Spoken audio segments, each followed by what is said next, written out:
Hello, everybody. Hope everyone doing well. And this is Hafsa Islam. I'm here with a special episode of I am Ayyam-I-Ha, something that maybe many of us are not sure of what I'm going to talk about or what we are going to talk about. But today it's a special episode, and I hope you guys know what is Bahai is. But before I start the show, I'll come back to you with a short break.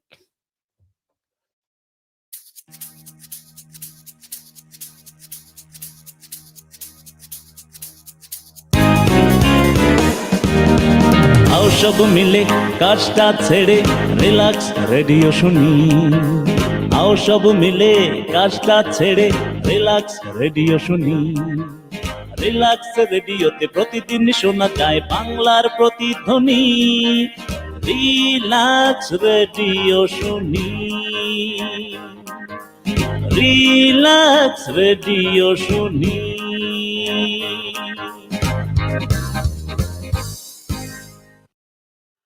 So, everyone, I'm back and I have two special guests today on my show. And let me introduce you to them. I have Caleb and I have Sarah. Hi, Caleb. Hi, Sarah. Did I pronounce your name right, Caleb, in first place? Caleb, it's close enough. Sorry to mispronounce your name. So, Caleb. No worries. Welcome to the show. And I know you guys are celebrating very special day coming up soon. But before we go to that, if you can introduce yourself to the audience and get to know you about a bit more. So, Caleb, if you can tell me something about yourself and how do you relate to the Baha'i community, if you can also include that. Sure. So my name is Caleb Gilliland. I'm currently a PhD student at the University of Edinburgh. I just started a month ago, so I actually haven't even been on campus.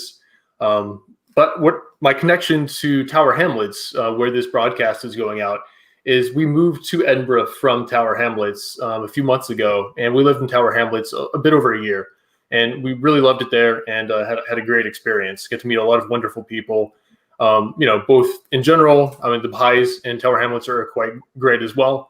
And yeah, great experience overall. So my connection with the Baha'i faith is I was born a Christian, but I became a Baha'i when I was in high school. It's quite a long story. We could get into it later if you wish, but that's my connection.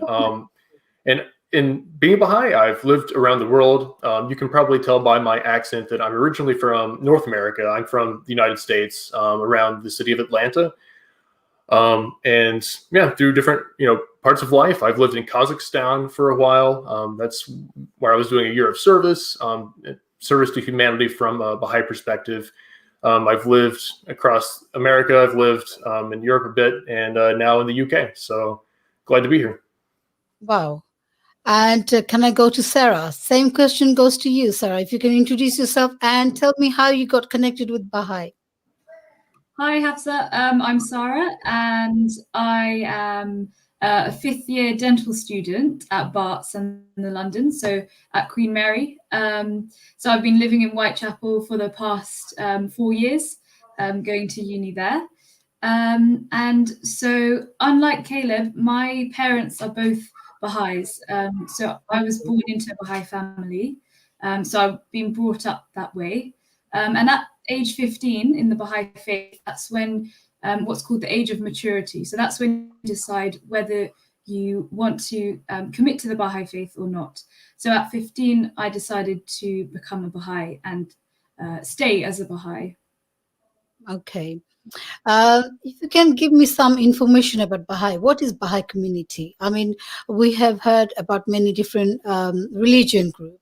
Are they religious group? Because only recently, about a year and a half ago, I found out about Baha'i. I didn't know what Baha'i was until I met Roche, and she was explaining to me. Then I had done a few shows on Baha'i community, but someone like me, I know it, but there are other people who are not sure of what Baha'i is. So if you would like to explain what is Baha'i and where did that come from? If I ask Caleb? Oh, sure. Yeah, I'm sure we could both talk about it at length if needed. Yeah, so the Baha'i community, it's the second most widespread religious community in the world. So we are definitely a religion. Mhm. You'll see that Baha'is are pretty spread out around the world, but they're not necessarily like a ton in one place. There's some places that have more than others. I think definitely South Asia has a pretty large amount of Baha'is, Okay. although obviously South Asia is so large that, if there are 6 million, 3 million Baha'is, still it's not that many in the scheme of South Asia. But definitely the faith is from Iran originally. Okay. It came out of Islam in the 1800s, and so in some ways we see Islam as our parent faith, much as Christianity sees Judaism as its parent faith. Well, with Christianity and Islam, they have similarities, a lot of similarities, a lot of things that we believe similar. Yeah. Yeah, for sure. What I'm doing my PhD in it's in Islam and Christian Muslim relations. Okay. Partially because the Baha'i faith, as it sees itself as a continuation of those same revelations, both Judaism, Christianity, and Islam, we kind of assume that they all work together, and that's not always the case when those religions are seeing each other in an interfaith context. So one nice thing about the faith is that because we believe that all the major religions of the world are all from God, then they should all be able to work together. They're all part of the same human story. Do you want to add anything to that, Sarah? Yeah, sure. So what Baha'is believe basically is that God sent down a series of divine messengers. So some you might be more familiar of, for example, Abraham, Krishna, Buddha, Jesus, or Muhammad. And we believe that they all provided the same basic message, but that each message is a more updated version of the one before. Okay. And they all provide the same meaning. So it's like successive chapters of one book. Okay. Quite interesting. You're born into a Baha'i family, but as Caleb, is it Caleb? Maybe I'm pronouncing it wrong again. No worries. I do apologize. I'm not very good with pronunciation with names, especially. But with Caleb, you were born Christian, but why have you chose to follow Baha'i? Yeah, so I definitely considered myself a evangelical Christian growing up. I lived in a place in America called the Bible Belt quite a lot, where people are quite religious, generally of the evangelical Christian variety. So not Catholic, not Orthodox, but Protestant, and the kind of Protestantism that they're kind of hardcore in how they believe about it. They believe that it's the truth and that truth should be spread. I mean, nicely, hopefully, but still.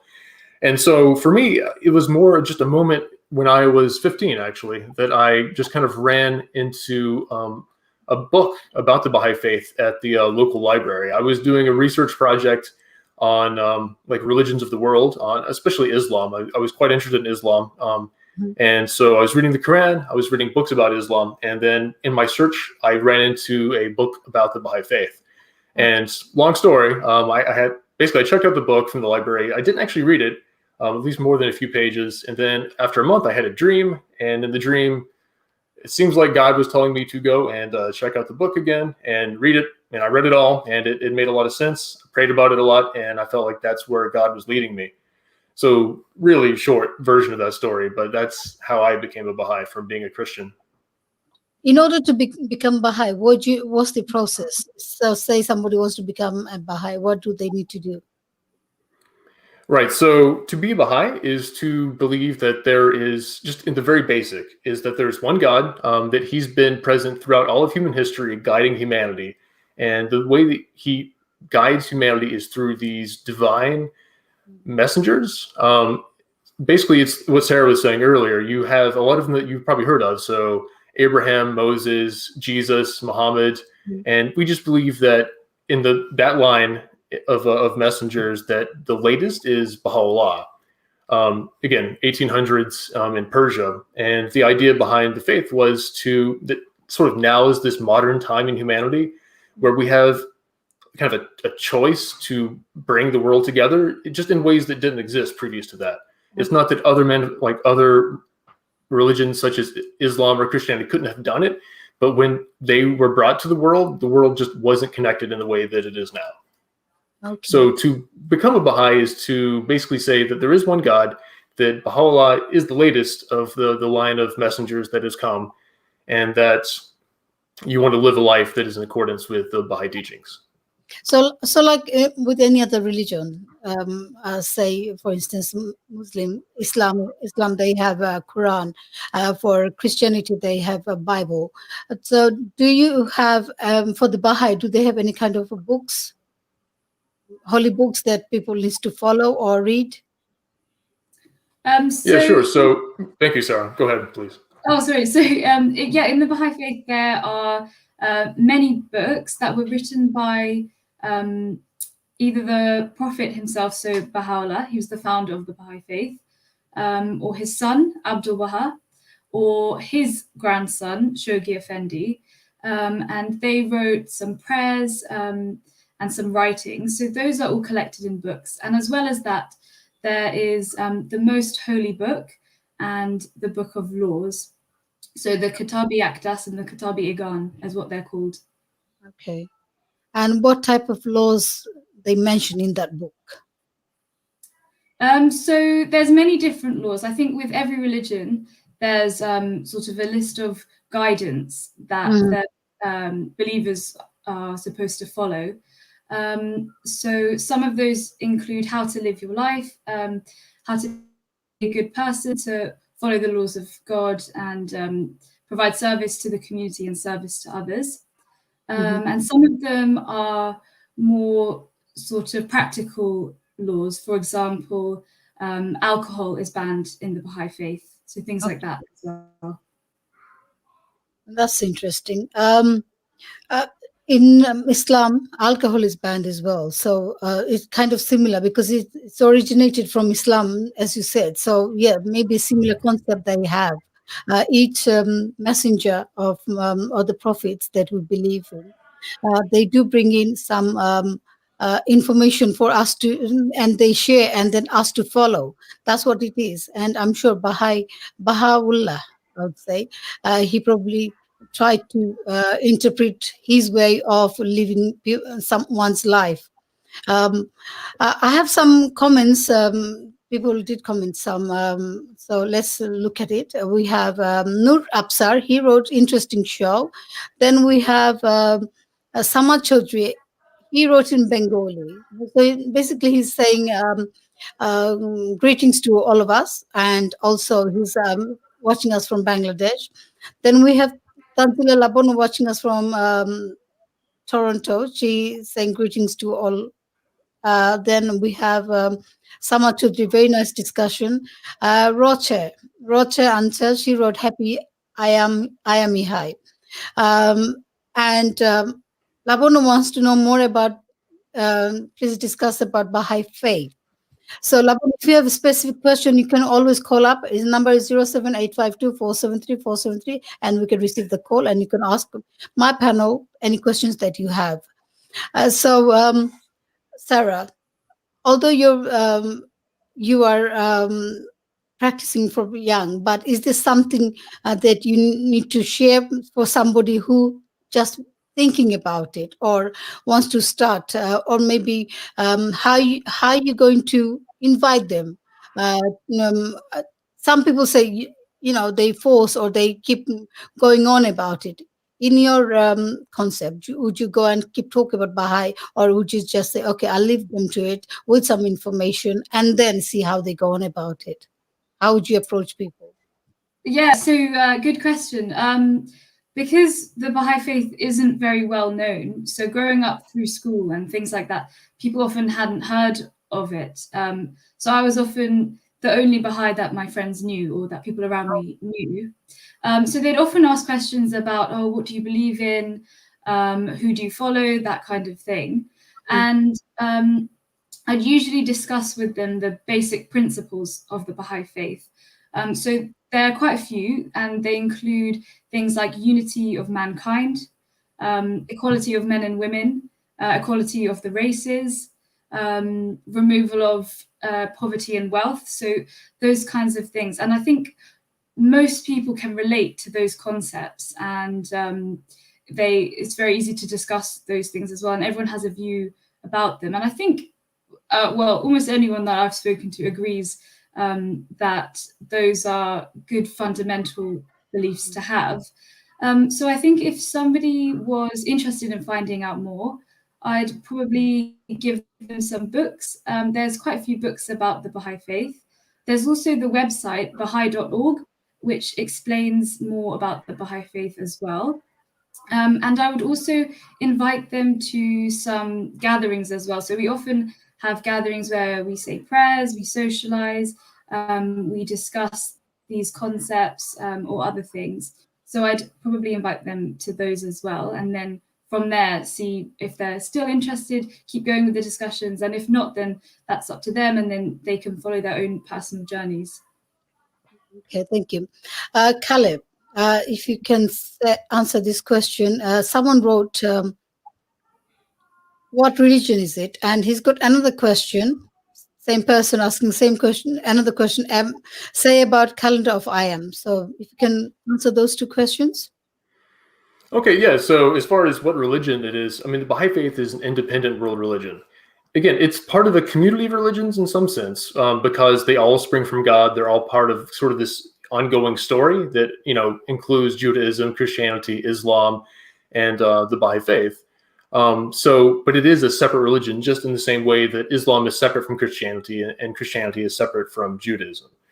I think, yeah, that's an interesting question about the calendar. What is the calendar of Ayyam? So, like every religion throughout history basically has had a calendar. They come about in different ways, but that's no exception for the Baha'i faith. So we have a calendar called the Badi calendar. And Badi is interesting. It means new. It means sort of like created out of nothing, in the same way that God created the universe out of nothing. And the calendar is 365 days, but it's 19 months of 19 days each. And when you put those together, you get really close to 365, but not quite. There are usually 4 days left, and on a leap year, there are 5 days left of a year. And those days are called the days of Ha. Ayyam means days in Arabic. And Ha is kind of complicated as to what it means exactly, but it symbolizes God being above everything else. And so when you look at the 19 days of the calendar, they're all named after attributes of God. So like being kind, right? I can't remember all of them. They're in Arabic, so I'm still learning Arabic. I'm not quite there for my studies at university.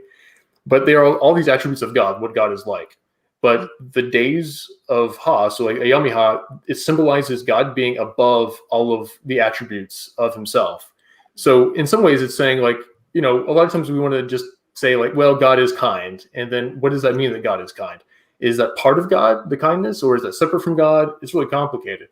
But the way that the faith looks at it, Islam has like this question too, as far as I understand, but the Baha'i faith just says it kind of outright, like God is above all of his attributes. Like all of his attributes are really important, but they're human ways of understanding the divine, and God himself is just beyond that. So that's where it kind of comes into the calendar. That's a really great question from your listener. Thank you, Caleb. We are going to take a short break. So everyone stay tuned, and just taking a small short break, and we'll be back soon.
শুনেন শুনেন ভাই বোনেরা, শুনেন দিয়া মন, বাঙালির এখন হইব আসল পরিবর্তন।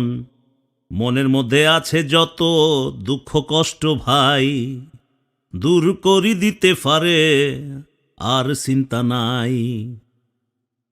খুশি মনের মানুষ যখন করে আলাপন, তোমার আমার দুঃখ ব্যথা করবে পলাতন। সকাল বিকাল 24 ঘন্টা শোনা যায় রে ভাই, এত বড় বাঙালির আর আড্ডা কোথাও নাই। তাই তো বলি, ডাউনলোড করো রিল্যাক্স রেডিও অ্যাপ, যেটাই থাকুক মোবাইল তোমার, সমস্যা নাই। Download Relax Radio on your mobile devices. Listen to Bengali's biggest conversation around the globe. Relax. Why read when you can listen?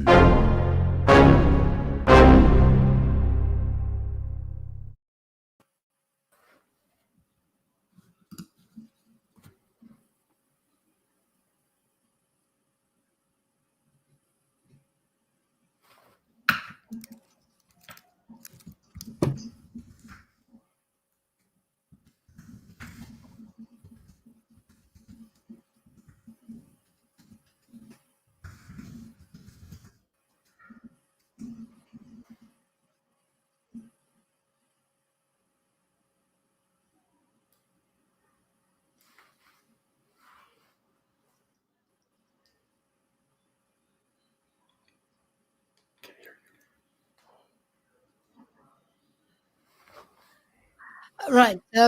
Can you hear me? Yeah, we can hear you now. Right. So let me read it out again.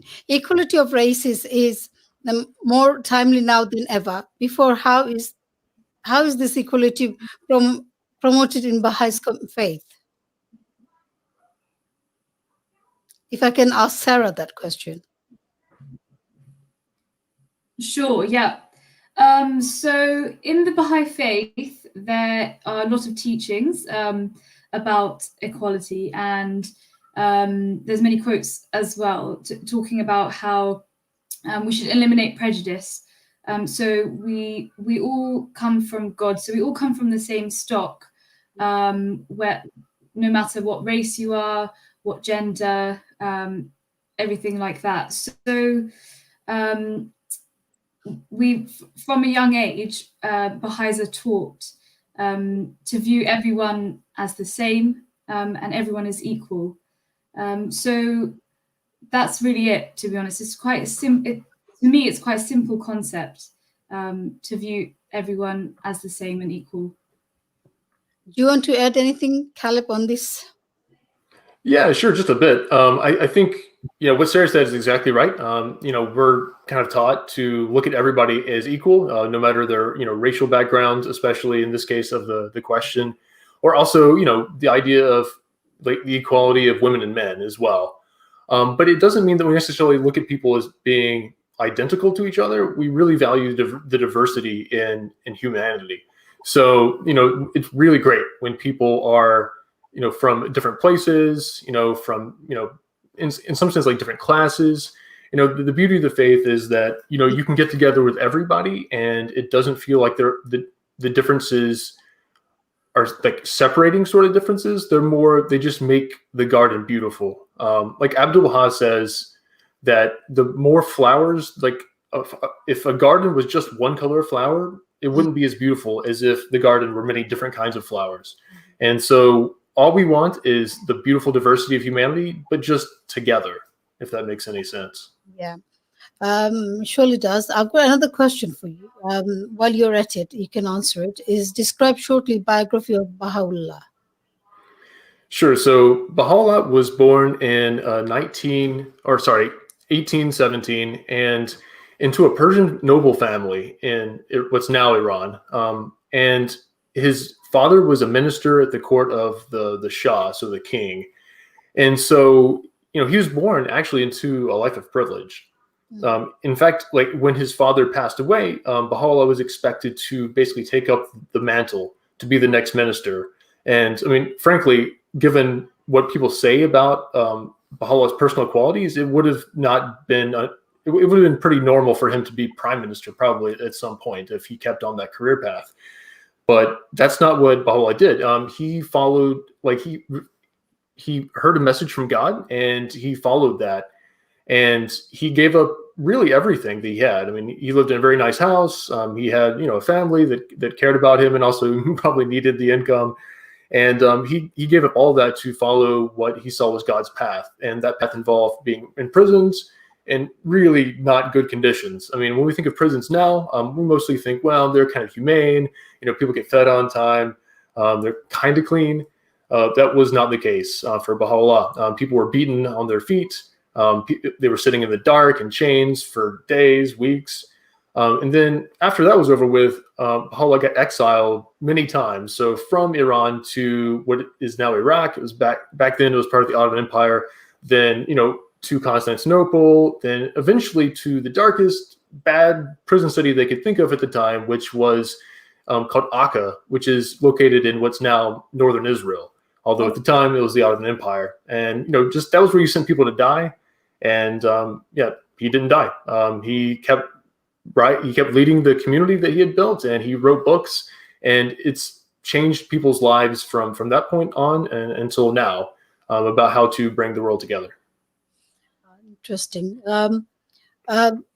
Baha'u'llah, I mean, since I've been brought up, I never heard of Bahai community, to be quite honest. Like I said, a year and a half ago, I only found out about Bahai community, which I found it quite interesting because something that I haven't heard from, heard about, it just came along all in a sudden kind of thing.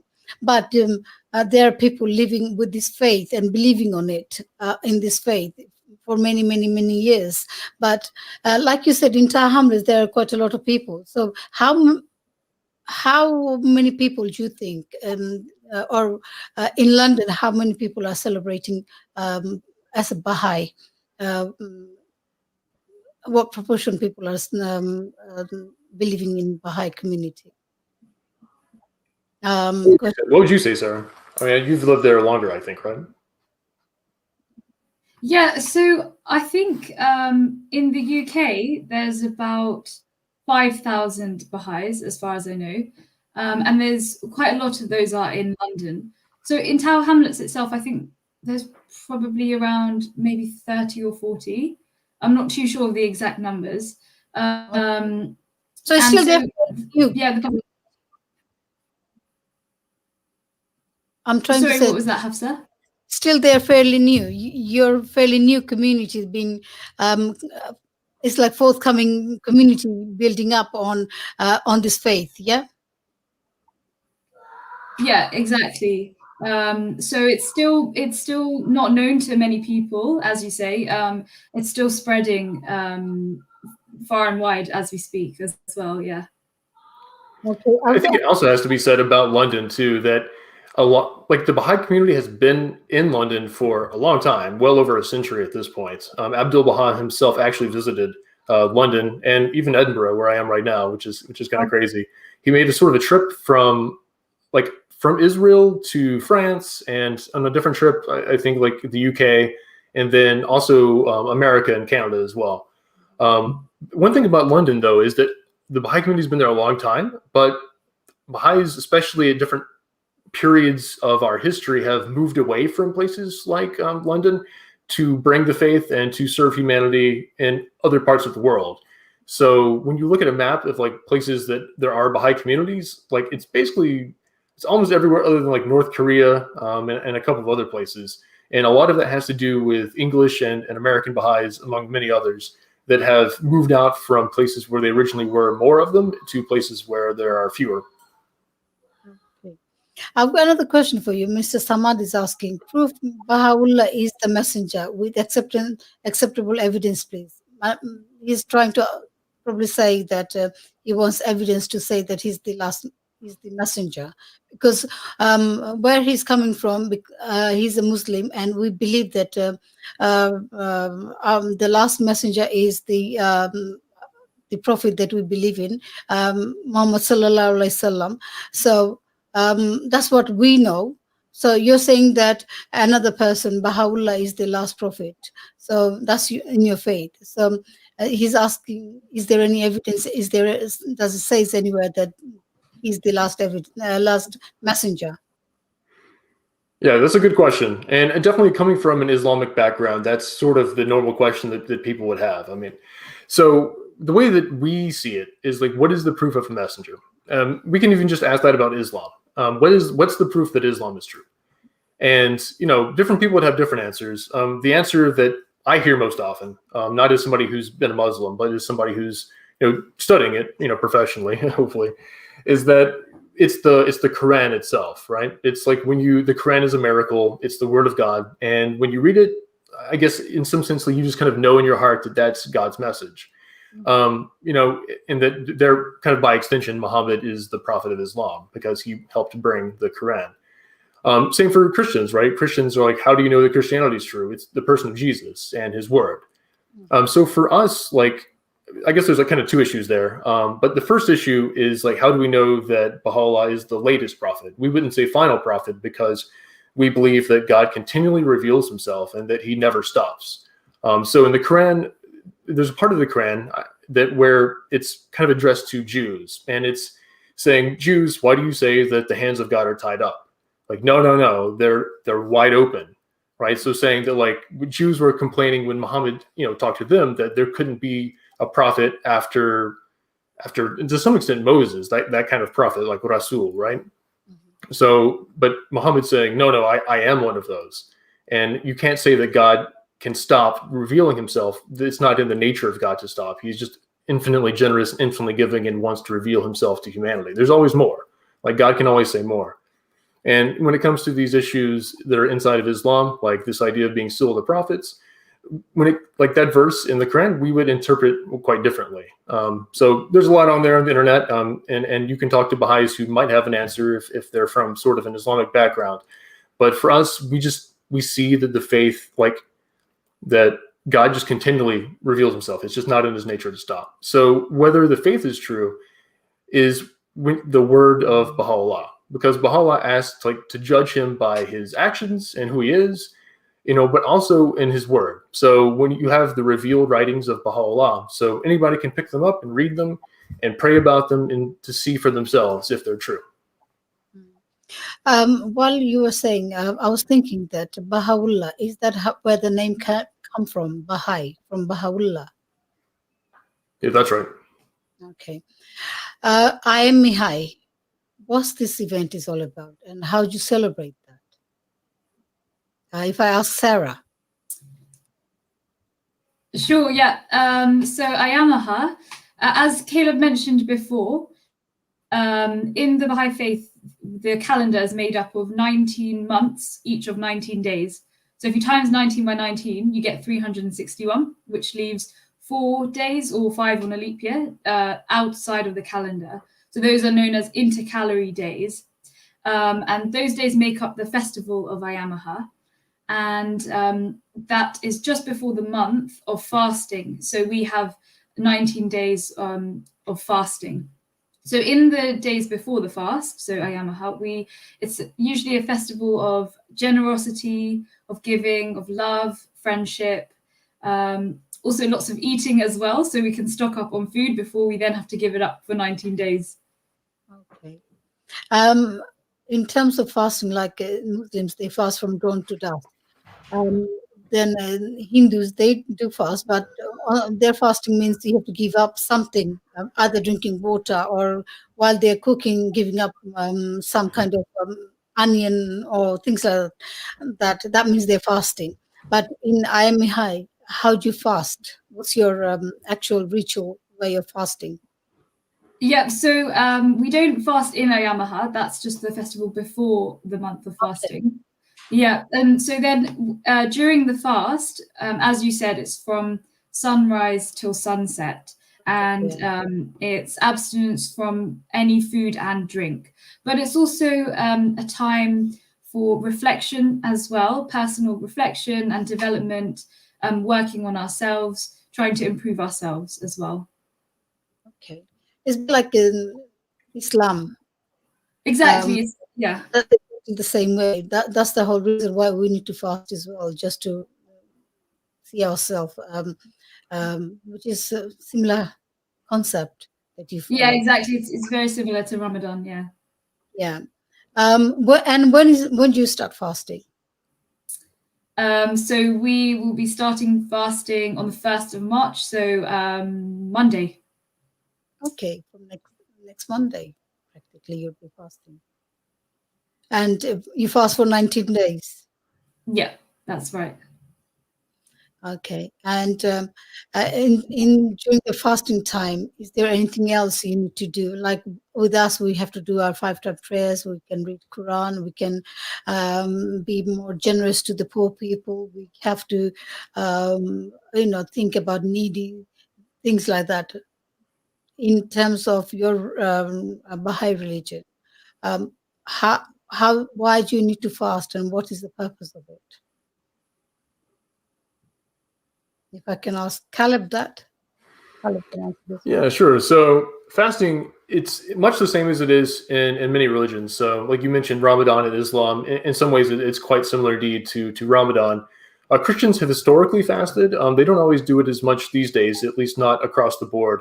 But in early Christianity, around the time of Jesus, the next few centuries after him, Christians often did the same sort of fast 2 days a week. Depending on who you ask, it was like Thursday and Saturday or Friday and Wednesday or something like this. But for us, it's this idea of a yearly renewal, and maybe just in our personal relationship with God, or also in some sense, like thinking about the needs of our community as well. So I can just say for me, it's difficult, as somebody, burns a lot of energy, you get up in the morning and then you can't eat or drink. And I think the not drinking is always harder for me. And, ideally it's this idea in modern society, like normally you can just have anything you want. Like if you want something in Amazon, it can get there the same day. If you want to have anything to eat, we have so many conveniences at our disposal. You can go down the street and then you can go into a shop and buy what you want. But this is sort of God saying, take a step back. What does it feel like to not be able to do that? To not have all of your desires met basically instantaneously. And it's good for us to sit there and kind of suffer through it a little bit, because it makes us empathize with people who don't have as much. It makes us think about whether they're in our own community or around the world. And so in some sense, it's a kind of solidarity. And, it's one of those other things that, because this idea of fasting encompasses so much, like there are a lot of different ways and angles that people can look at it as being beneficial. But it definitely, at least for me, it definitely keeps me humble, and it keeps me more detached to the things that are important in life. Of course. By fasting, it does make you feel humble, and you think about those people who are more needy than you are, and they cannot afford to have food, and cannot afford to the things, that luxury that we have. So yeah, it does make you wonder, and you think about them a lot, which is really good. Rocha wrote, "Can we hear a song from music from Sarah?" We'll come to that. We'll have a last part. We'll have some fun activities. But before that, let us discuss Rochaba. We'll come to that. There's another question that's been asked by Samad. Which religion can be the first of, if research the information from history properly? Your opinion. Wait, if I understand, it's asking what's the earliest religion that exists? Yeah, I guess I'll take this one. If Sarah has any thoughts, you feel free to jump in at any point. Basically, it's this idea, like, in some sense, like the first prophet that's mentioned in the Bahai writings, just the same as Islam or the Bible, is that it's Adam. But the idea of the Bahai faith is that God has been with humanity forever. And so, if you say, some people look at creation as happening with Adam 6,000 years ago, maybe that's the way I actually grew up, as an evangelical Christian, this idea that, like, the beginning of time for humans wasn't that long ago. Then there are people that believe that God used evolution, like, as his tool to create the universe, and then you eventually get humanity out of that. And I think increasingly that's the position that people of many faiths have adopted. So the way that I understand it as a Baha'i is that when God created the world, like, whatever we look like as humans, like whether they look like us now or whatever the past was in that God sent messengers to us in whatever state it was and led us up to where we are now. so that wherever we were in our history or prehistory or existence, God was always with humanity leading us. And so in some sense, like if you're asking like who the first messenger was, like in all of that, I don't know. I mean, that's way beyond our ability to know in that case. But again, the first one that's mentioned, we would say is Adam. We've got a comment from Roger. Congratulations, you are doing well. Thank you, Roche. I was going to put this one. Sumaya Sultana, happy Ayyam-I-Ha. Right, happy Ayyam-I-Ha. What is the significance of celebrating that? I know you said it, but is it just one day like in Islam? We celebrate 2 Eid. But in Bahai community, how many days you celebrate? How many occasions that you have? So Ayyam-I-Ha is 4 days, I think. Yeah, 4 days this year. So the festival goes on for those days. Every year it changes. Well, it's 4 days most years, and then 5 days on a leap year because there's one extra day. Yeah, exactly. And so the festivities sort of spread for that whole time, and it involves giving other people gifts and share. Usually, when it's not a pandemic, gathering, sharing food together, sharing stories, sharing prayers, things like that, and music. Basically, just fun celebrations. And then, so as I said, we then have the period of fasting.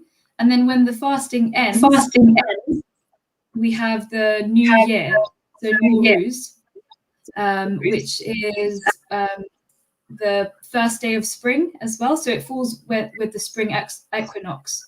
So Nowruz, I guess, is our equivalent of Eid, so that it celebrates the end of fasting. Wow.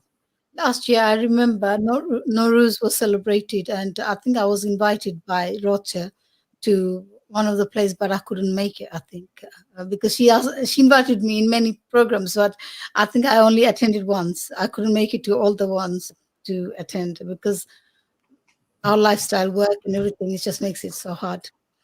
Okay, I'm going to take a short break again. I hope it doesn't mess up the break. Taking as soon as I go to the break, something goes wrong. So I hope it doesn't mess up, and we'll be back shortly.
I was so sorry that my whole system got frozen for some reason. I don't know what's going on. But anyway, welcome back. So before the break, we were talking about the Ayyam-I-Ha and what is the significance of Ayyam-I-Ha and how it's been done, how it's been celebrated. So I've got a few more questions that have been asked by the audience. If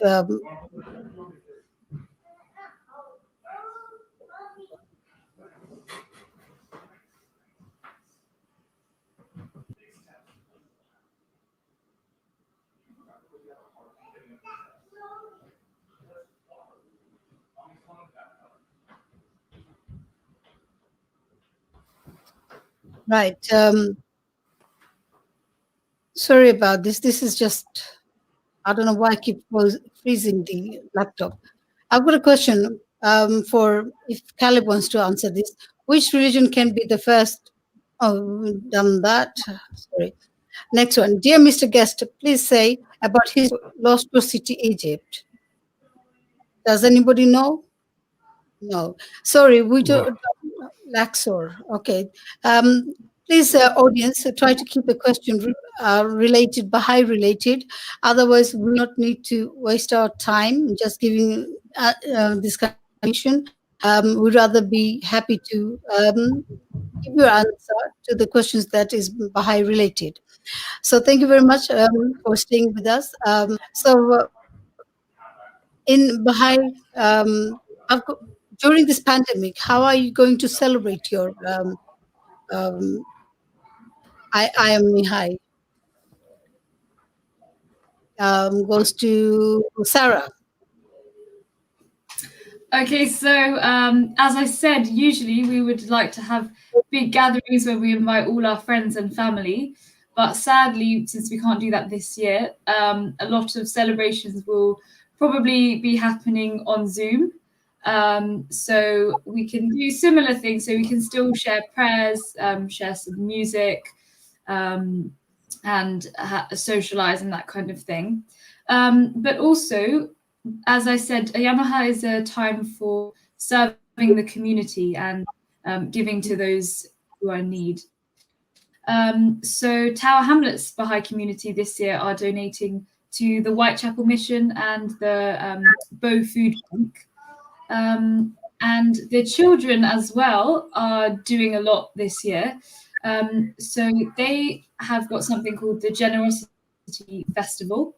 And usually they would have different tables and stalls where the children would do different activities. So, for example, storytelling or coming up with planning acts of service to go to the neighborhood and bake for people or prepare meals for those in need, that kind of thing.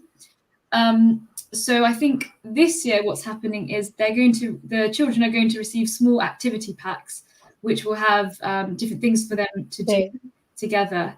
And they can share their experiences with each other on Zoom and still have those friendships as well. Really nice. I mean, now the technical side, digital, is makes connected. Although we live distant, but still we are connected. Like today, we're doing show from different part of the UK. I would say here I was in Edinburgh, myself in Newham, some yourself, Sarah. I don't know where you're at home, I guess. So we are doing the show from home, which is good. We get connected so easily, and that's a celebrating. At least they won't miss out on anything. Like another question, either Sarah or Caleb can answer it. How have Baha'is around the world dealing with the pandemic? Yeah, that's a good question. I mean, it's been kind of a hard thing on one hand because we've mostly been trapped in our own communities because you're not really supposed to travel during the pandemic. But I can talk a little bit about something that we did in Tower Hamlets, and then I put together like some news stuff a little bit about what's going on with Baha'is around the world. So one of the things that our family did that was something that the Tower Hamlets Baha'i community was kind of coming up with, especially like around a year ago when the pandemic was first starting, is we created these little pieces of paper saying, basically, hi, I'm your neighbor, my name. We live at this address, so like basically the same street as our neighbors. And, if you need anything at all, if we can help you with groceries or deliver medicine or anything that you might need, just let us know, and we're happy to do that. So, we put those indoors all around our neighborhood, and, you never know who's going to call back. And then we had a couple of our neighbors call us, and one of them was just saying, this is really nice. The other people said, yeah, we'd love some help. They were kind of elderly and retired, and they needed help getting their groceries. So me, my wife, and my now 2-year-old, so he was a little bit, I guess he was a little over 1 back then. We would go to Asda every day, and we brought like kind of a big trolley, like a wagon kind of thing to pull behind us, and we would get all their groceries, and we bring them to them. We would do that for months. So that was definitely something that happened around Ayyam-I-Ha that came out of that we did personally. As far as like around the world, what stuff I've heard about. So around New York, there's, basically there are a lot of school closures. I'm pretty sure New York closed school early and they haven't really opened back up. And so there have been Baha'is who've been trying to produce content for education in the middle of not having school. Apparently in Luxembourg, there are moral education classes, like I guess like children's classes and junior youth classes that have made cards to send to healthcare workers. And let's see, also for kind of like an elderly home as well. In Slovenia, they were doing food delivery to restaurants to deliver, like they were getting it from restaurants to deliver to homes for people who needed food. Let's see. So Canada, they were having English speakers like connect with each other, English learners connect with each other. I guess people who had just recently moved to Canada to have some kind of solidarity and be able to kind of talk through all the crazy stuff that's happening. Tunisia, Baha'is were joining with other religious groups to basically call for both science and religion to work together to have an effective response to the crisis. And, can kind of go on. There are things like this. And this is pretty typical of what Baha'is try to do whenever something bad happens in the world, whether it's this pandemic, which has made things really interesting because it's harder to help people in person in the same way. But this is what springs from the soil of the faith, this idea that if humanity's one, then we should treat each other like we would treat ourselves. Like as a Muslim, we say Assalamu alaikum to each other. Is there any word or any way that you guys greet as a Baha'i? How do you greet one another? We have a greeting which is Ayyam-I-Ha, which means God is glorious. So it's a similar concept. So just a way of greeting people, and it's internationally recognized amongst the Baha'i community as well. Okay.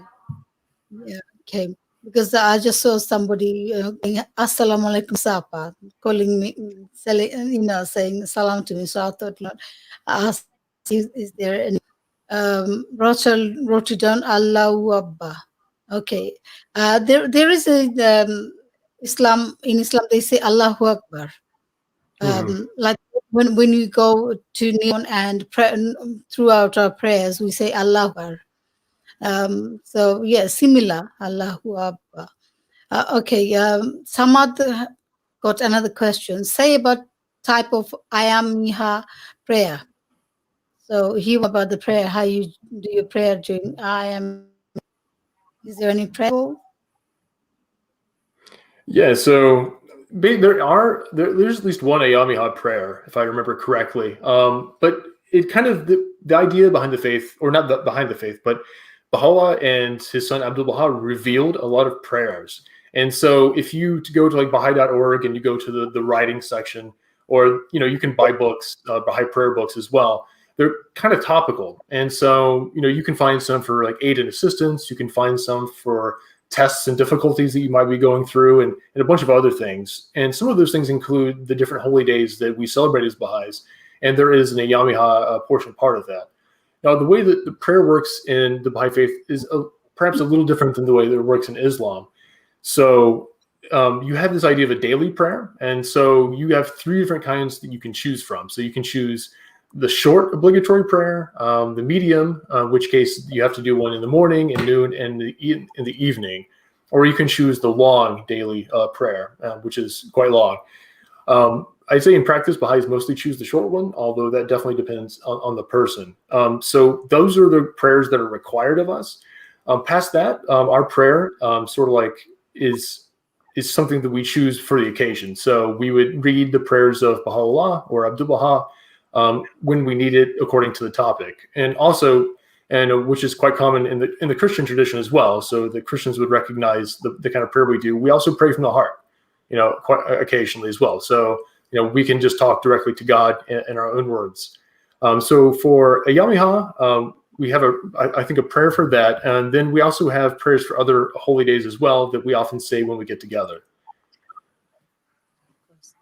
Another question that came to mind that, we have prayers, mosque and synagogue, and that as a Baha'i, do you have any significant place where you go for your prayers?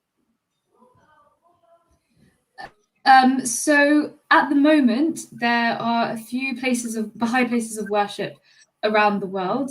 But in general, we don't really have churches or synagogues or mosques locally much because, as you said earlier, the Baha'i faith is still quite small and still expanding. So usually we have prayer meetings or gatherings at people's houses. Some communities might have a local center as well. But in terms of large houses of worship, there's only a few around the world, so about one in each continent. Okay.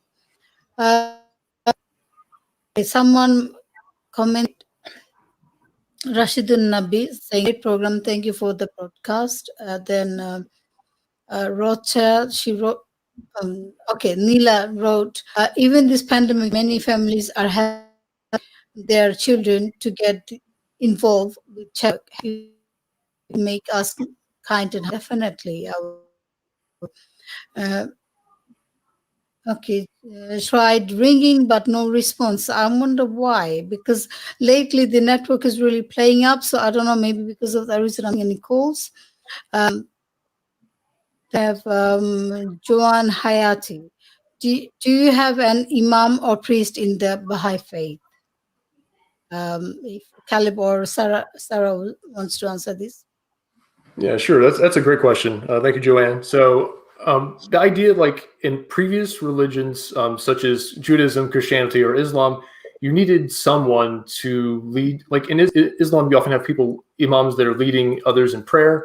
In Christianity, you certainly have clergy through most branches of Christianity, although not all. And then Judaism, obviously, you have rabbis that kind of lead that function of a community. So the Baha'i faith is a bit different in that regard.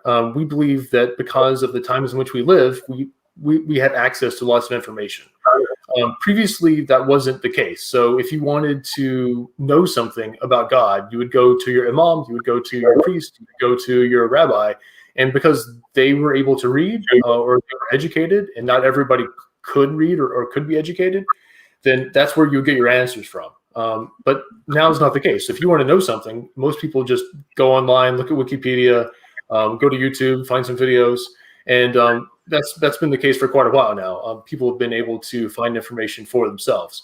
And something that the faith values very highly is this idea of an independent investigation of the truth. Like what Sarah was saying, you could be born into a Baha'i family, but after you're 15, you're not necessarily considered a Baha'i unless you personally say that you want to be. And so it requires everybody to not just kind of blindly accept the faith they're born into. Everyone, no matter, even if they're born into a Baha'i family, needs to sit down and look through and investigate it and pray for themselves to see, if that's what they're supposed to do. In my case, I was born into a different religion than the one I am now. I did my own independent investigation, and this is where I wound up. But we do have administrative parts of the faith. So people that get together to administer, like where we have these houses of worship around the world. We have a lot of these charity things that we do to make sure the world's a better place. And there have to be people that get together to organize those things, among other things that they do as well. And so we have elections both at the local level and the national level and at the international level to these kind of like consultative bodies that are 9 people. We call them spiritual assemblies. And so they're not between us as individuals and God, but they do help administer the communities. Okay, thank you. A question for Sarah. We have like they that when the child have to claim the akika with Jewish um, so any that kind of thing, ritual you need to. Sorry, Hafsa, I couldn't quite catch that question. I think it was breaking up a little bit. Right. I'm trying to ask, they have a Christian, in order for them to become proper Christian, they have listening. In Muslim, once the child is akika. Akika means string or they can afford to keep their name or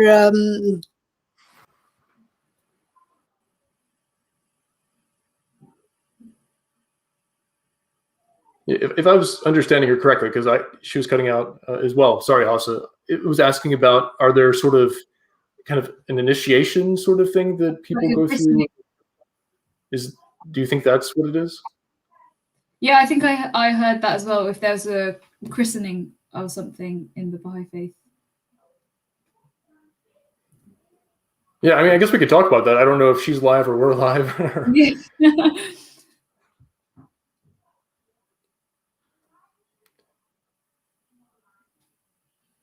Yeah, I mean, I guess we can just talk about it a bit. You want to start? Do we have those sorts of things in the Bahai faith? So no, not really. We don't have a christening as such, but we at the age of maturity, or at any age after that, you can decide whether or not you want to be a Bahai. And I think, as you mentioned earlier, Caleb, all that means is accepting that there's one God and accepting the teachings of Baha'u'llah.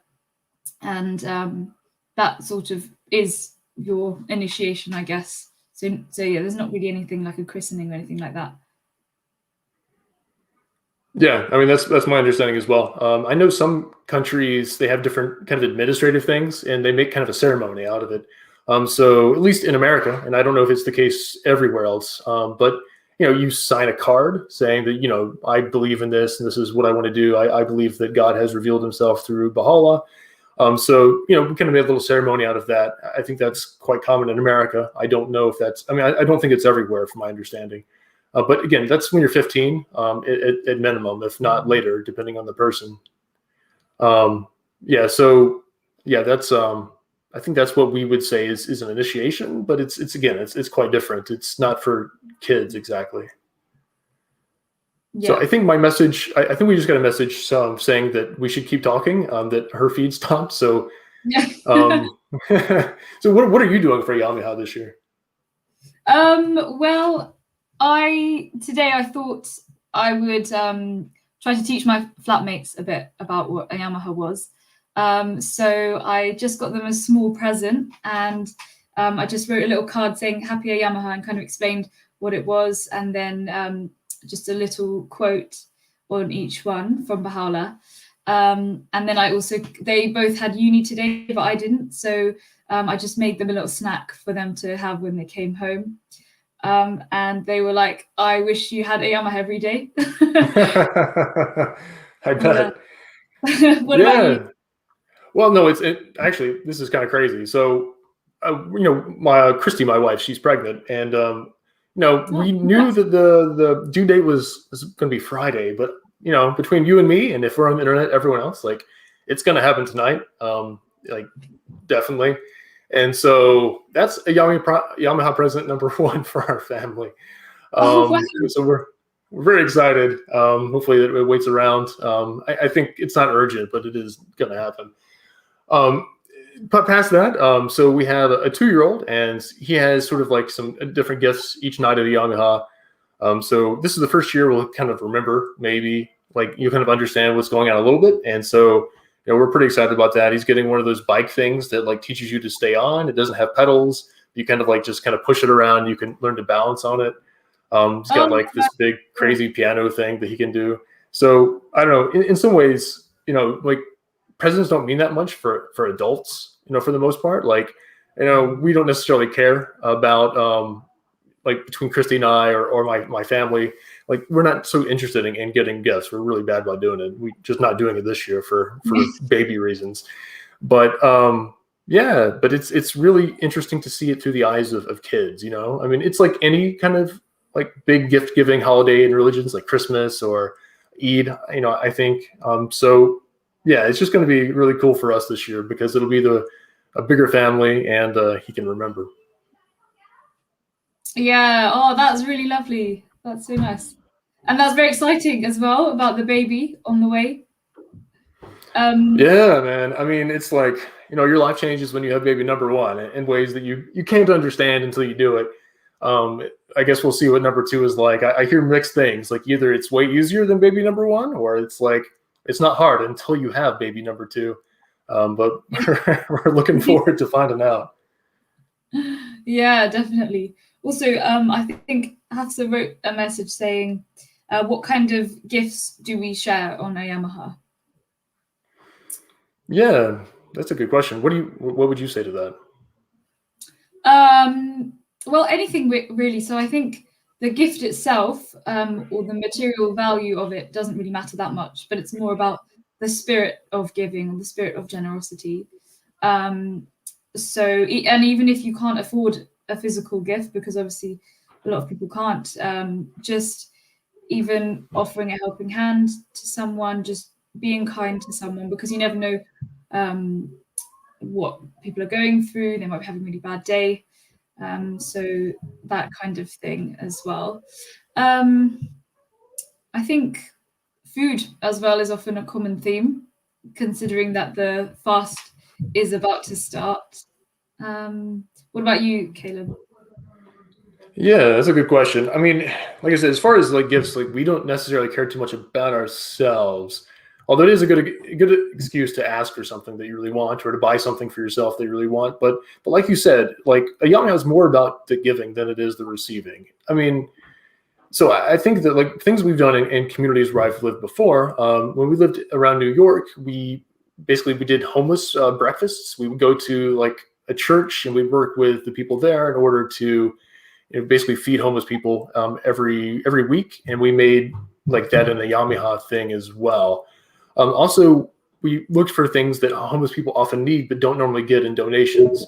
Stuff you wouldn't always think about. You would think about like socks. Homeless people often need socks and find it hard to get. Underwear, I guess that's pants in the UK, really difficult to find. And so that's always a value donation. And then also like toothbrushes and toothpaste and things like that. We often, those are always appreciated on our Ayyam-I-Ha charity drives. So yeah, those are the things that we did a lot there. Last year in Tower Hamlets, we had the Children's Generosity Festival, and we did a lot of basically charity work that's pretty similar to that. And then, like you said, we had these booths that were really cool. So different families made different booths. Some people made a booth in order to have like a book giveaway. So they would collect books, and then a lot of the kids that came, who most weren't Baha'is, they were able to like have different children's books that had been collected from the wider community. And then me and Christy and Wally made a booth where it was like kind of a tree, it was like this kind of big light display, and like you had these ideas, like kind of like you had a little card that had a thing that could hang on the tree, and you were to write wishes for other people. And everybody in the community and people that came, I mean, certainly not everybody was Baha'i by any means, it got them to think about like taking actions and good wishes that they had for people other than themselves. So in some ways, like, yeah, Ayyam-I-Ha is the time of year where we give gifts and get gifts, but it's more just like a way of thinking about things that is focused on people outside of ourselves.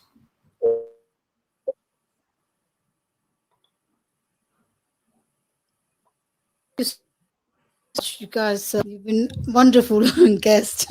Sorry, I've been having difficulties. My last and then I had to read the whole thing again. So I believe Caleb's got something to celebrate about. Oh yeah, it sounds like so maybe we were live, so that's good. Yeah, so we're gonna have a baby. It sounds like tonight. I think that's the verdict from the missus. So we'll see how that goes. I don't think it's gonna happen in the next 2 or 3 hours. Hopefully, but praise God. Sometime in the next 24 hours, we'll see how it goes. Wish us luck. Pray for us. Yeah, good luck. Our prayers, your wife is in our. So did say to me that there is ability of your wife today, so maybe because of that reason you might not. So I thought, oh, she'll love to have him on board. But anyway, your wife and yourself, um, congratulations. I mean, baby. Yeah, thank you so much. Coming soon. So that's nice. I've talked about so many things. Bahai. They should not singing, not be celebrated, should not people say it, it's misinterpreted. But within Bahai, are you allowed to just the way? Is there any specific thing that you need to wear or anything? So, did you say is there anything specific clothing to wear? Clothing to wear. Okay. Specific clothing. With the men, they wear it on the while they wear things. Women wear hijab and all that. Is there a specific for Bahai? They can wear anything. Yeah, so in the Baha'i faith, there's no kind of dress or anything like that. It's just really, I guess, depending on where you live, you might dress accustomed to that. So, for example, if you lived in India, you might wear a sari. So there's not really any way of spotting a Baha'i, as it were, in that way. The only thing is that we are encouraged to dress modestly. And that's all part of living a chaste life. So that's the only thing really, but no dress or anything like that. I've got some here. Right, like those.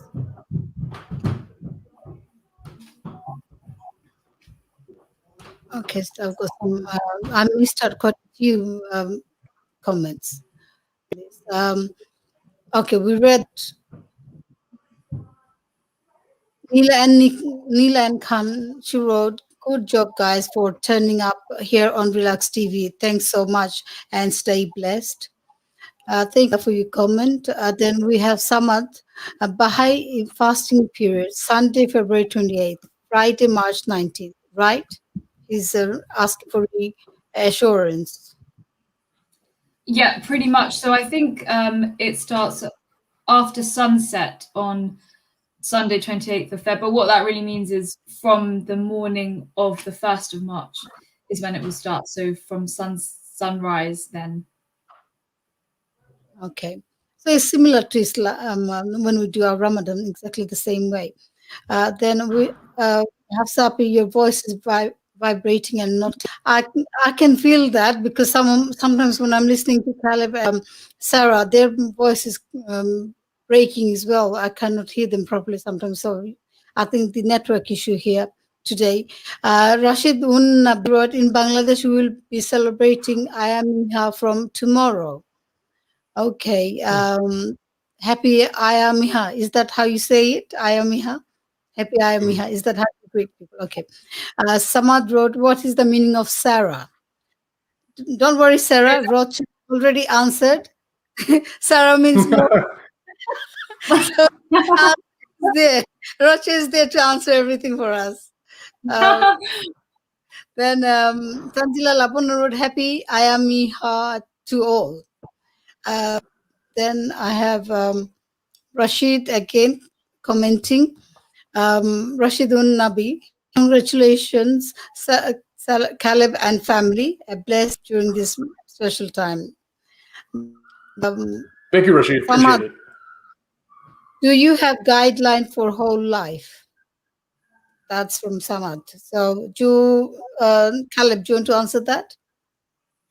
Yeah, sure. So, like any religion, the idea of the faith is to provide us guidance, not only for our personal lives, which it definitely does, but also for the life of society at large. And yeah, I mean, I think what Samad is asking is, is it a guideline for our personal life? And yeah, so I mean, for sure, like this idea that Sarah was talking earlier about with modesty, that isn't just clothing. That is sort of a guideline for our lives in general, right? I mean, you won't be finding Baha'is at nude beaches, hopefully, and the idea that we should be, really kind, like to people when they're going through things. We should be generous. And those qualities apply to us, if we have means, and even if we don't. We should be brave. We should be courageous. We should be, understanding. These are the qualities that the faith, the writings of the faith, attempt to bring out in us. And so, in that way, we definitely have like these guidelines, the things that we know we should do, and that we should do them more, and the things that we should stay away from because they're going to kind of mess up our spiritual relationship with God.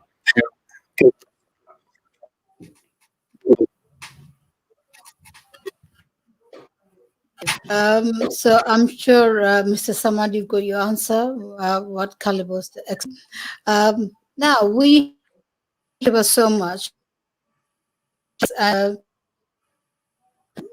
Mentioned to me, but I started some. So here you're I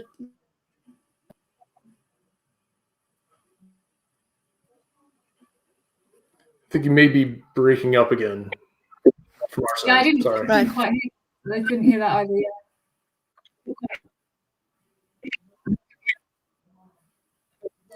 You can. Rocha did one. To hear.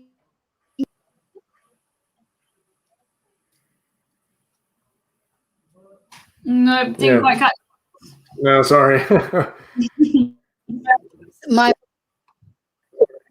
I think value of the network. I mean, I can hear you. Can not really hear. It's just kind of in and out. Like we can hear bits, like 2-second snippets, and then we try to guess a little bit. Sorry. Something happening. I can hear it's breaking up. You say something and then you beat network issue.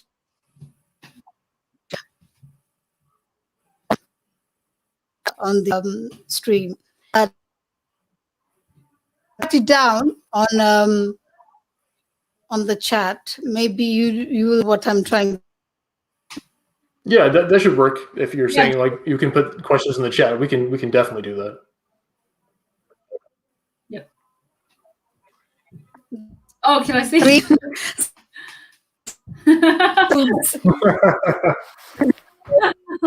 Going crazy now. Sure.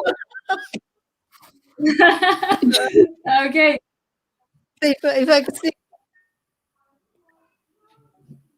Was that the request from Roche? Yes. Okay. So there's a few things I could sing. I can either just sing just like here in front of my computer with no music, or I can sing one where I can play some music through my phone and sing on top of it, but I'm not sure. Do you think that one would be good? Would it work? Just you don't just with it. You don't need to sing. Maybe just a cappella. Yeah, I think I'll do that. Okay. So I will sing a prayer which goes like this: God grant that the light of unity may envelop the whole earth. So it's about, just as it says, unity.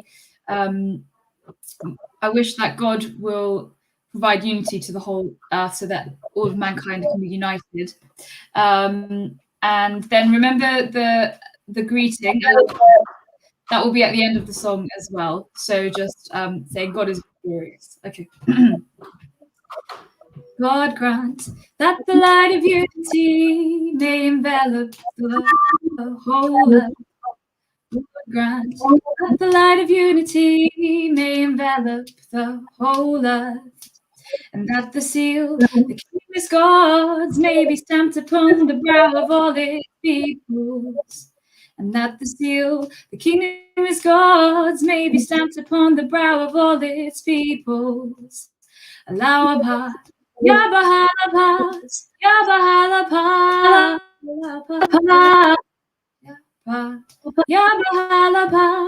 Ya Bahai, God grant that the light of unity may envelop the whole earth. I hope you were able to hear that all right. Kind of. Yeah. Kind of. I mean, you were breaking a bit, but anyway, but someone did appreciate your beautiful voice. Well, thank Joanna you. Hayat, Thank you. then wrote something beautiful voice. Got another question. Other questions for you guys.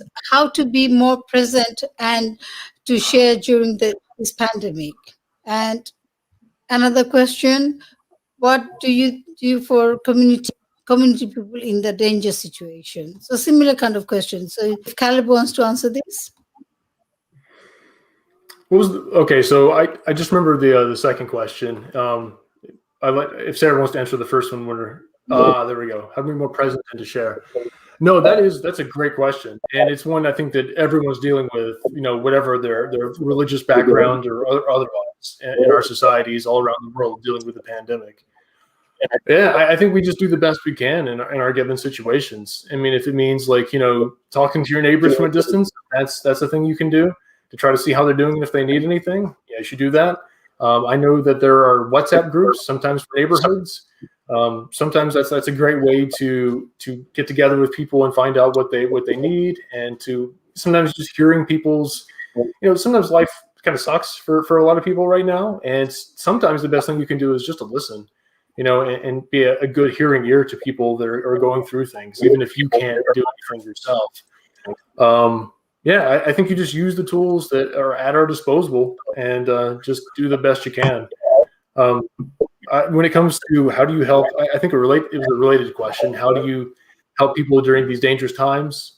I mean, same. Yeah, just use the tools that God's given us, one way or the other, and try to make people's lives better. I mean, it probably just varies depending on the situation. Okay. I mean, half of the things I understood, half of the didn't understand because you keep breaking. So maybe Sorry. there's something wrong with my settings. I don't know. I'm sure I have heard you loud and clear.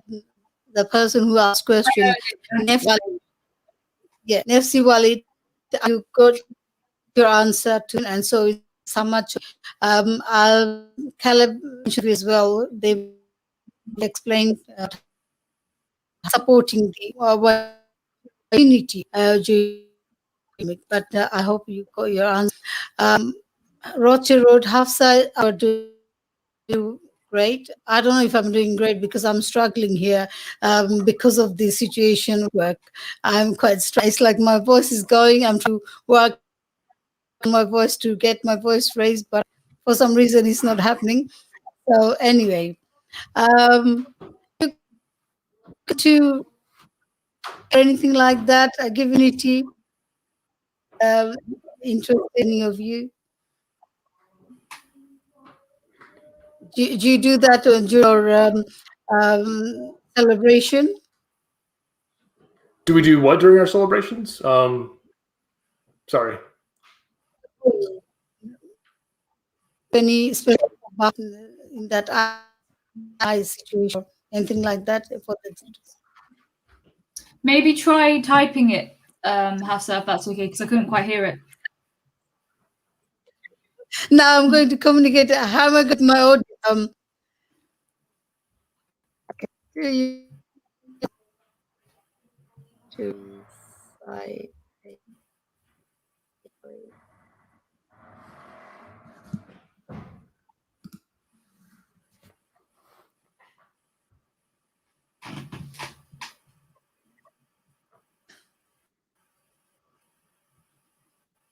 Do you want to recite a poem based on Ayyam-I-Ha?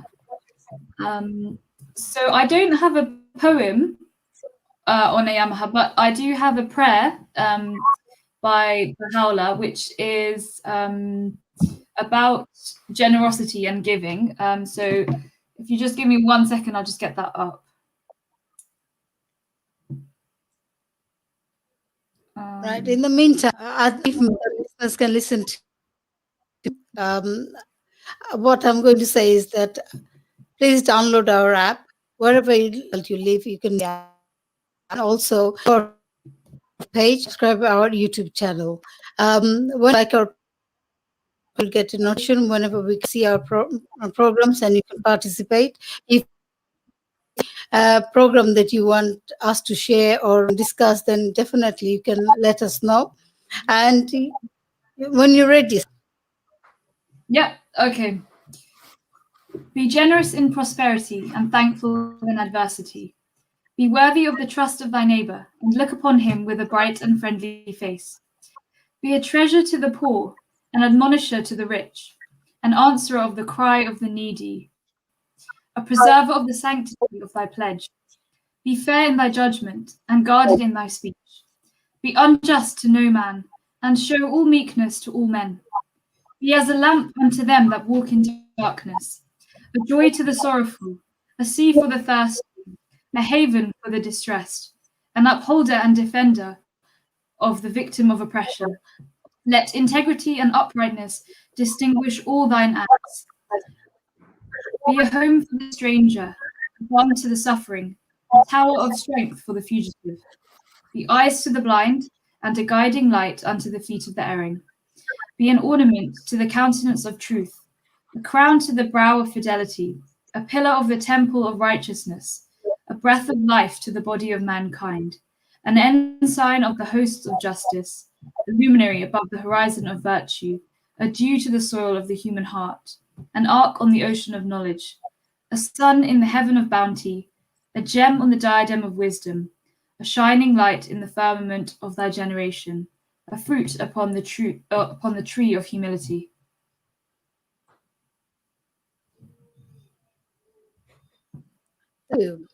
You've got another request for singing song from Joanne Hayati.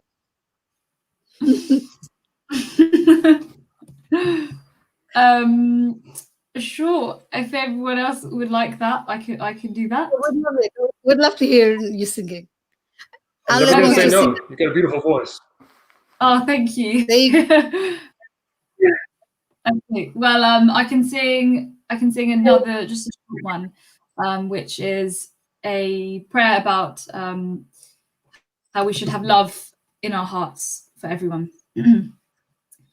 Kindle the fire of love and burn away all things.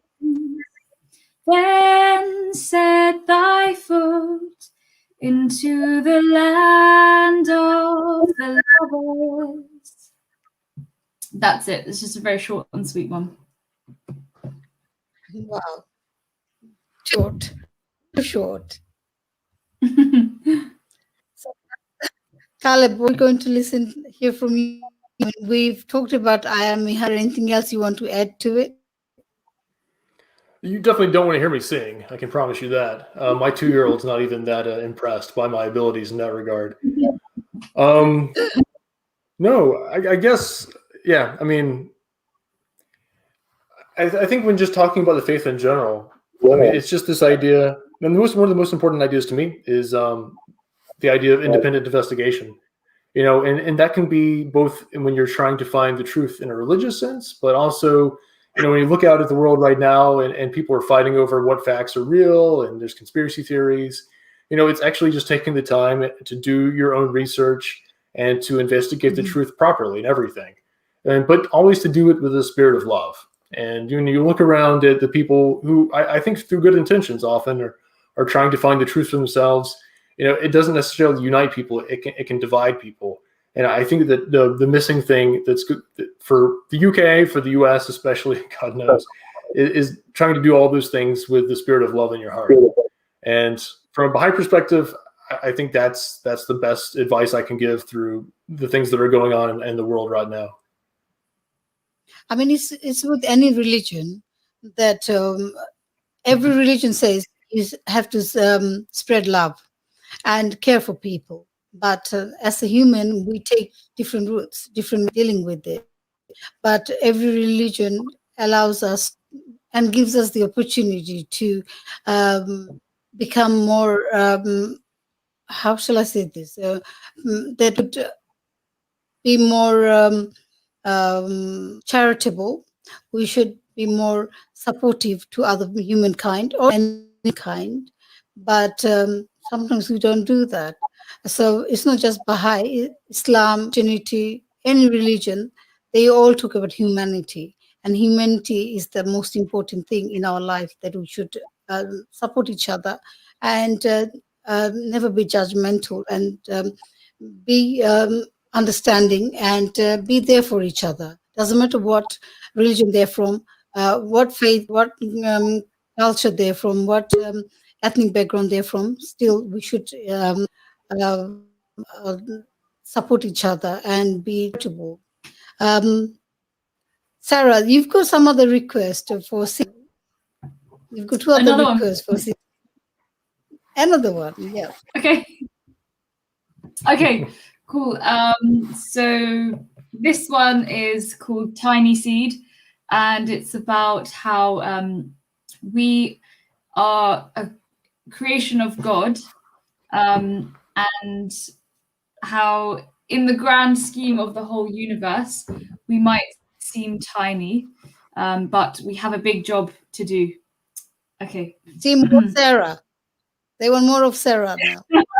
Okay. I am, oh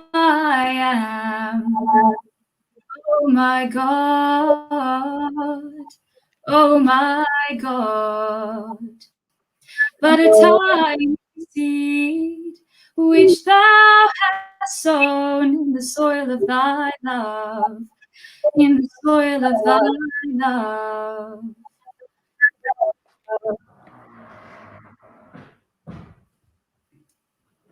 Is that it? Okay, another short. After you was going to say another two line. Question for you guys. From how to introduce the Baha'i in a religious family that has no knowledge on this subject? Question he asked. Shall I ask Caleb to answer this? Yeah, sure. I guess that makes sense, given my background. Yeah, I can just say my own story, just briefly. So the way that I found out about it, through a book in the library, I did research. I found the Baha'is. Back then, it was through a newspaper.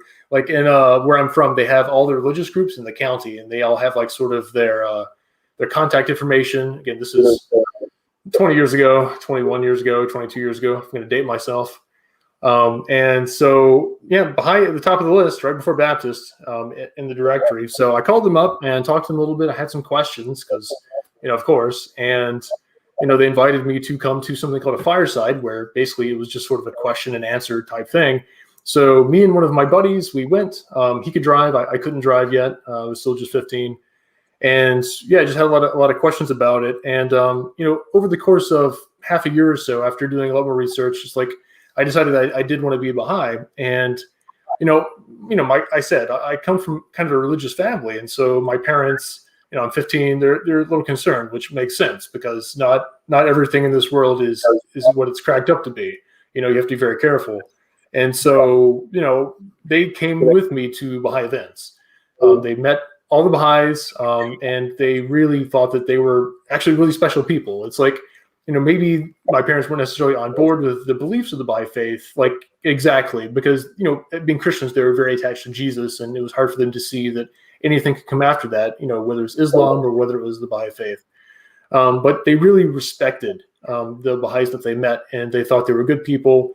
For me, it was like, I was trying to do like charity work and do things that were, following after virtues and loving humanity rather than, a lot of other stuff that teenagers are doing. So my parents were too unhappy about that. So I think that in the end, when you're talking to your family about that, about the Baha'i faith, and they don't necessarily have any knowledge of it, I think you just have to be transparent about it. I mean, you have to basically say, what the faith is, that when it comes to, like, your parents are religious, I'm guessing by your name, they're probably Muslim, or in my case, like, my parents are Christian. It's like, you have to, explain that the faith, it's a continuation of the same story. There's nothing in the faith that says that anything about Islam is false or anything about Christianity is false. It's just a continuation of that. And so, for me, I didn't feel like when I became a Baha'i that I became, less Christian, in the sense of that I was no longer following Jesus or, not believing the Bible. It was just that it made me like a fulfilled Christian in some sense. Like, it was a continuation of that story. So I think it's both. You have to, show rather than just tell. So if, you decide that this is the path that you want to take, or you're seriously investigating it, meet the people, make sure they're for real. And I mean, I hope that they are. All the Baha'is I've ever met certainly have been.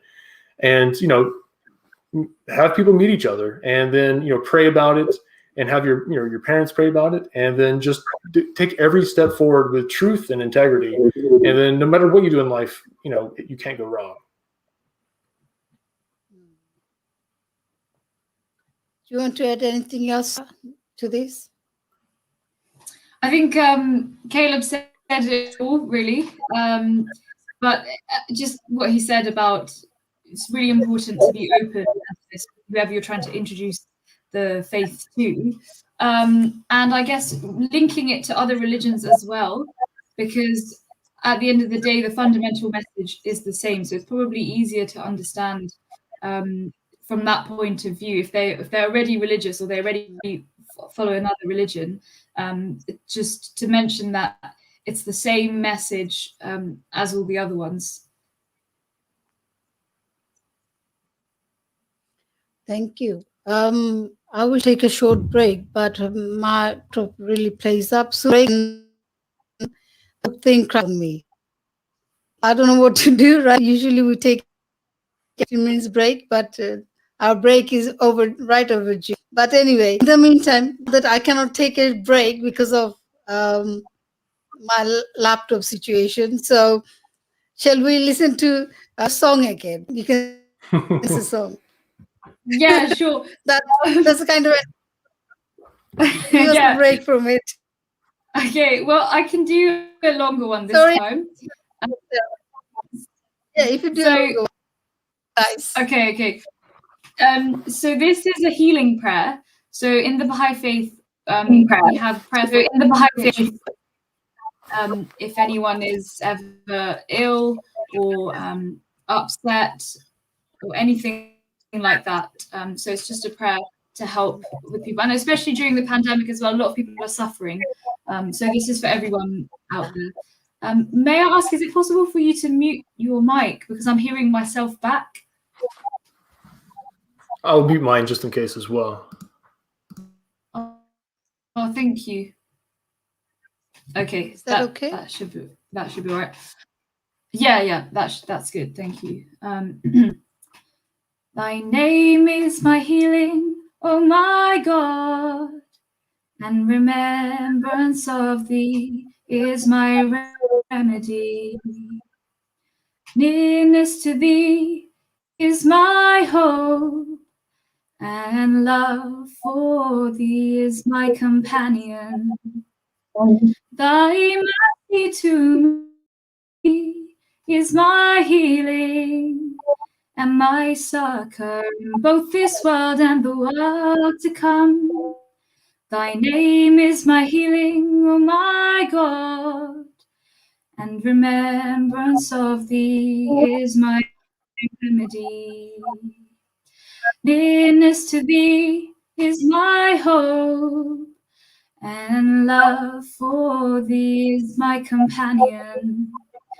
Thy mercy to me is my healing and my succor in both this world and the world to come.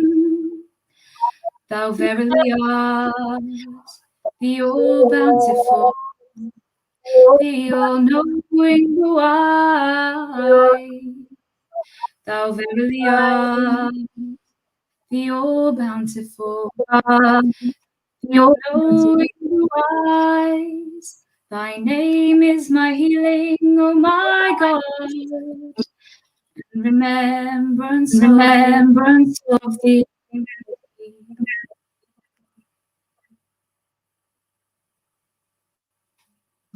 Wow, nice. Also, even in Islam, when we recite Quran, is so pure, and we every verses that we or every ayat with or every surah that we read has different meaning to it. One healing, one for the how to maintain the family, one each one of them represents something and giving out the messages for the people to read. And I'm sure as believe in by singing that kind of is really make you better. So Caleb, do you have anything else to add on to it? I'm supposedly terrible at singing. I think I'm great at singing, but no one agrees. So you could take that. Let's But hear when it. it comes to Let's oh take a no, challenge. no. Show the world that you can sing. So, Oh my God. are you brave? All right. Are you brave? I am I'm brave. sure you can.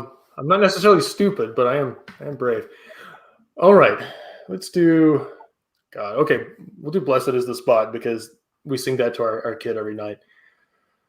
Blessed is the spot and the house and the place and the city and the heart and the mountain and the refuge and the cave and the valley and the land and the sea and the island and the meadow where mention of God hath been made, and his praise glorify.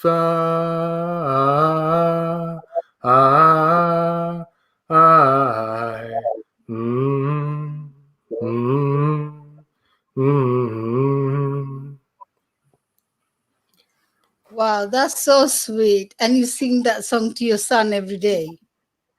Yeah, usually every night before he goes to bed. It works for that. Maybe he's just like, I can't deal with the sound anymore. Better just to go unconscious. But, we try. You put him to sleep. But it's nice. So sweet. It's really nice. Thank you for coming from Rashidun Nabi. Thanks, Relax Radio, Sara and Caleb. Lovely program. Thank you, Rashid, for staying with us. I hope you have liked the Facebook page and you have subscribed our YouTube channel. And also, you need to download our app. To listen to us every day, you need to download our app and you can listen to world. I believe you're in Bangladesh, listen to us from Bangladesh as well. Have Radio Bangla, Relax Radio English, and Relax Radio Music. So you can download all three of them, and you can listen to us. Thank you. I've really enjoyed it. Caleb singing. We only just just 12 minutes left. So shall we wrap up a bit what you guys about I and if we can give some Bahai, then people who missed out or they can listen to what we have talked about so far. So if I can ask Sarah to brief. and summarize we talked about all this time? Yeah, sure. So we talked a bit about what the Baha'i faith is, and we said that it's a world religion. So it's an independent world religion, and it was founded in Iran in the 19th century. It now has followers all across the world, and it's actually the second most widespread religion in the world. And what we believe is that God sent down a series of divine messengers, and that each one provided teachings for the basis of advancement of civilization, and that each message is fundamentally the same, but just brought at a different time throughout humanity. So we also talked about Ayyam-I-Ha, which is what we're celebrating at the moment. So Ayyam-I-Ha is what's known as intercalary days, so the days that don't fit in the Baha'i calendar. And it's a time for generosity, service, helping others, friendship, those kinds of things. And this is to mark the period before our month of fasting starts. So that's starting on Monday, which is where we'll be fasting from sunrise to sunset every day for 19 days, no food or water. But as well as the physical fast, it's also a spiritual fast. So we're trying to improve ourselves.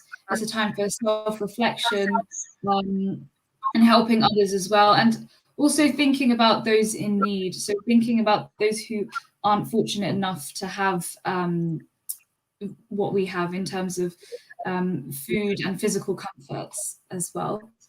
And we also mentioned some of the things that Tower Hamlets community are doing. So this year we're donating to the Whitechapel Mission and the Bow Food Bank, as well as other different service projects going on, both in Tower Hamlets and also around the world.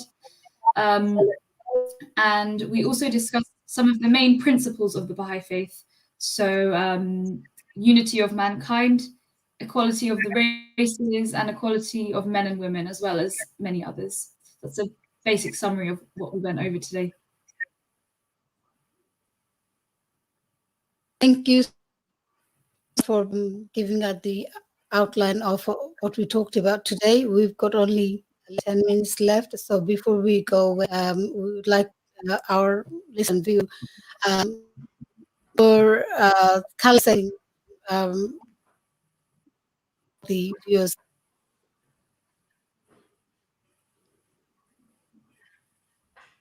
Hello, Caleb, can you hear me? I didn't hear all of your question. So what would you, sorry, can you say it again, please? We'll need to soon, so we go away. If you to say your words to the viewers and listeners. So like last message to viewers. So yeah, I think Sarah had a great summary of everything that we've talked about so far. There's no way I could have done a better summary than that. Yeah, so I think just talking about Ayyam-I-Ha and the idea of generosity, and just hoping that everyone can mirror forth the idea of generosity in their own life, and hopefully, hopefully that this time of year we can make better. Especially looking forward to the vaccines coming out, and hopefully life getting more normal around us again, but not lose the ideas of generosity that both Baha'is and like everyone else in our society has done such an amazing job of demonstrating. Just holding on to that moving forward from here.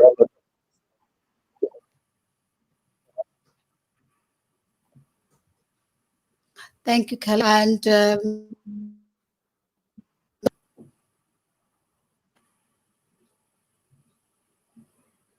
so I'm not sure that we heard that one either at the very end.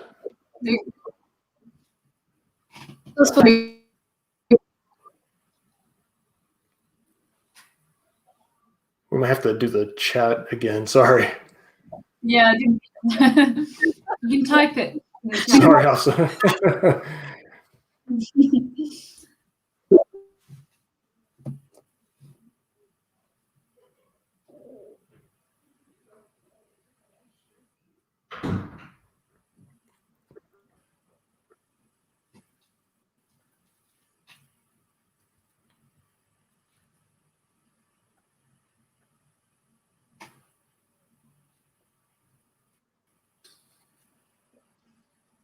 This funny. Last speech. Oh, just the thing that I said earlier. Did it kind of fade out, or for Sara? Okay. Oh, for me, okay. As in my closing words for the audience. Well, firstly, thank you so much for having us on the show. It's been really great to speak to you, Hafsa. Really good discussion, and thank you for everyone who's been listening and who's been sending in questions as well. So really good for sparking up discussion. I guess one thing maybe to wrap up that I wanted to emphasize was I think somebody asked a question earlier from the audience, which was about how does the Baha'i faith promote the equality of the races? And we did briefly touch upon it, but I think it's a really, really important question and a thing that we should all be discussing at the moment, especially with everything that's going on with Black Lives Matter movements. So what Baha'is believe is that all races are equal. So we view everyone as equal, but that doesn't necessarily mean the same. So the importance of unity and diversity is a very strong point. So what that means is we have to accept that everyone has differences. So everyone does have different backgrounds from all walks of life and that kind of thing. And it's about accepting those and seeing the beauty in the differences and seeing everyone as one in the eyes of God. And so just a very short quote that I'd like to end on is, so powerful is the light of unity that it can illuminate the whole earth. So, and actually another one as well, if that's okay. The earth is one household and the nativity of all humanity. Therefore, the human race should ignore distinctions and boundaries which are artificial. The reality is that humanity is one. Therefore, false distinctions of race and nativity, which are factors and causes of warfare, must be abandoned. So I think what that's saying is we shouldn't really pay so much attention to where people are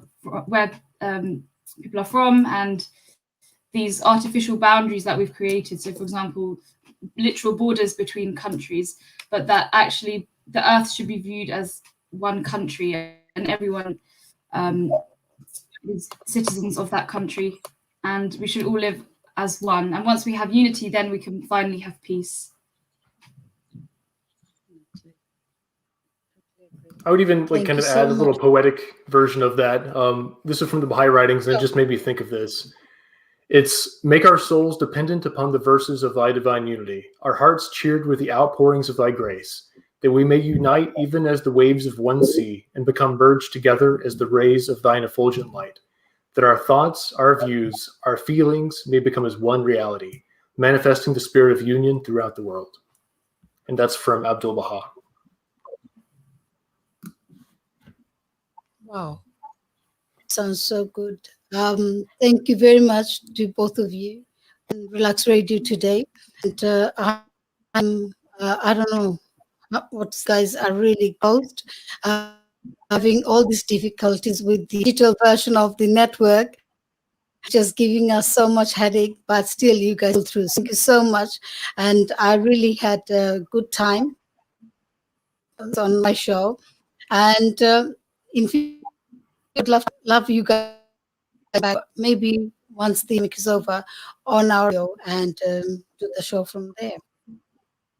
Previously, we have done it from the radio, from the studio, and it was also, next time come along and we will run the show for you, hopefully. Thank you so much for coming in, and wish you, Caleb, best for you, because you're becoming second time. You might pop the baby anytime soon. But congratulations. Thank you. So thank you so much for in the Relax Radio, and I hope you will be keeping us and this radio. And the listeners, and thank you so much for joining us on the Relax Radio. And I have to thank Roche and for giving this opportunity to learn about Bahai. So, if we hadn't for her, I don't think I would know about Baha'i community that existed. A year and a half ago, she kind of mentioned to me, and I'm thinking, what is Baha'i? I never heard of that. But anyway, now it's clear, and we understood more about Baha'i community, and I hope it flourish and spread love and spread humanity and work with the humanity as much as we love to. So wish you all the best, and thank you for coming into this. Good. Thank you so much for And- having us on, Hafsa. Yeah, thank you. Thank you very much. I really enjoyed it. I really enjoyed it. Me too. Anyway, so viewers and listeners, that's all for today. And I'll come back with another topic another time.